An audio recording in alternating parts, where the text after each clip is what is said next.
ሄርሜላ ሆን ብላ እዚህ ጋር ብታረግ ማለት ነው እኔም ማምነ አብርሃም የገፋት ሰው ቢሆን ነበረ በልጅ ለመያዝ የምትሄደው አብርሃም የፈለጋት ሴት ናት እኮ ኖ አይስ አብርሃም የፈለጋት ብዙ ሰው ያልፈለጋት ሰው አለ ሐሳቤ ገብቷል አይደል ሁሉም ሰው አልፈለጋት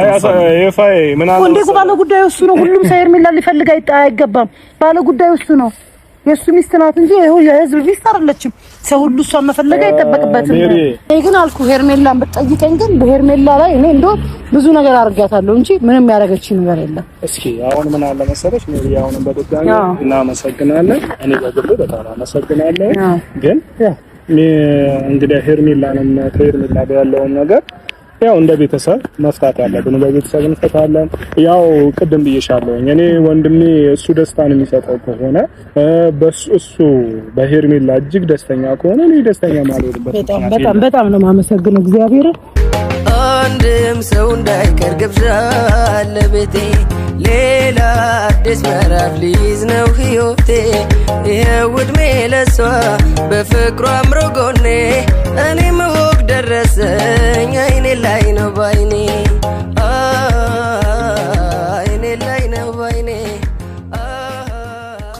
ሰላም እንዴት ናችሁ የዚህ ዩቲዩብ ተከታታዮች በሙሉ አለን እኛ በጣም ደህና ነን በሙሉ ጤንነት ላይ እንገኛለን ማለት ፈልጋለሁ እንዴት ናችሁ እናንተ ጋር ነው ሰላም ነው ወይ ሰላማችን ስትይበል እንግዲህ ያው ጠፋ መጣ እያልን ያለነው አለን ትንሽ ጊዜ ነው ያው ሰሞኑን እየሆነ ያለውን ነገር በደንብ እያያችሁት ነው ምንድነው የሆነ ነገር ከበሮ ሰው ሲይዘው ምን ይል ምናምን ያደናገር ይባላልና ያርገው አማን ያርገው ሰላም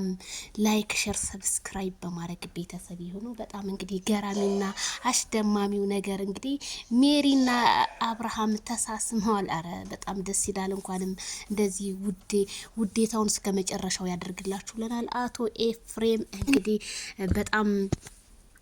እንትን ብለዋል ማለት ነው ዛሬ ማሻፈሬ ቢልም እንዴት ወንድምህን አሳልፈህ ትሰጣለህ ወንድምህን የፈቀዳትን የወደዳትን ሴት ልትቀበል ግድ ይልሃል በማለት እንግዲህ ዲቪም እንግዲህ አምኗል ወዳችሁም በውድ ሳይሆን በግዳቸው ትቀበላላችሁ ሄርሜላ አርግዛ እናንተ መተው እንደሌለባችሁ ነው እንግዲህ ስትል ሜሪ እንትን አለች ማይክል ጃክሰንም እንግዲህ በደስታ ፈንድቋል ማለት ነው እንግዲህ ያማረ የሰመረውን እንግዲህ ያድርግልህ ብለናል እንግዲህ የልጅ አባት ወደፊት ሊሆን ነው ማይክልዬ የኛ ቀብራራ አስለቃሽ የሚዲያውን የቲክታከሩ አስለቃሽ እያስለቀሰ ይገኛል ሚዲያው እንግዲህ ማይክል ጃክሰን ስድብ ማንንም አይገልም ማለት ነው ፍቅር እንጂ ሰውን እንትን የሚለው እኔ እውነቴን ነው የምልህ ስለዚህ ማይክል ጃክሰን እና እንግዲህ ሜሪ እንግዲህ ቻዩ ተቲክቶክ ያው ይሰርቡሻል ሚዲያውንም ቻዩ ስድብ ያሳድጋል እንጂ እንትን አይልም በሚለው